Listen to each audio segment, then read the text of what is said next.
Finally Valancy went to bed. Before she went she reread Dr. Trent's letter. It comforted her a little. So positive. So assured.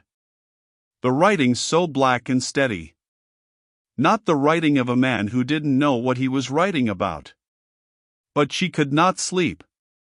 She pretended to be asleep when Barney came in. Barney pretended to go to sleep. But Valancy knew perfectly well he wasn't sleeping any more than she was. She knew he was lying there, staring through the darkness. Thinking of what?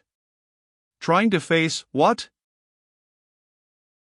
Valancy, who had spent so many happy wakeful hours of night lying by that window, now paid the price of them all in this one night of misery. A horrible, portentous fact was slowly looming out before her from the nebula of surmise and fear.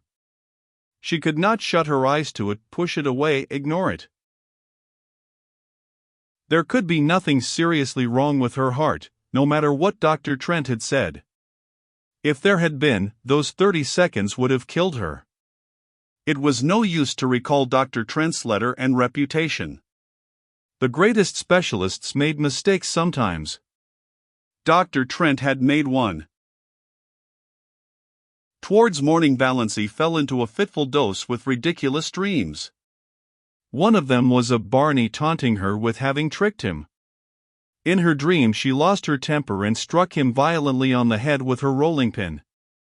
He proved to be made of glass and shivered into splinters all over the floor. She woke with a cry of horror, a gasp of relief, a short laugh over the absurdity of her dream, a miserable sickening recollection of what had happened. Barney was gone. Valancy knew, as people sometimes know things inescapably, without being told, that he was not in the house or in Bluebeard's chamber either.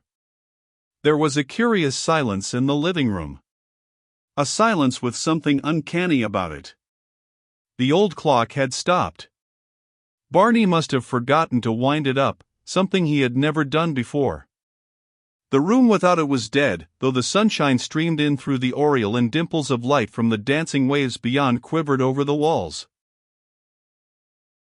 The canoe was gone, but Lady Jane was under the mainland trees. So Barney had bade Ken himself to the wilds.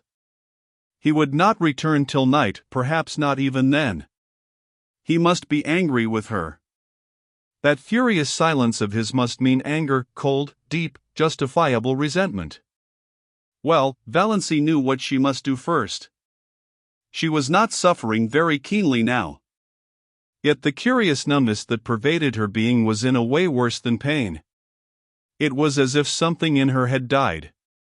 She forced herself to cook and eat a little breakfast. Mechanically she put the Blue Castle in perfect order.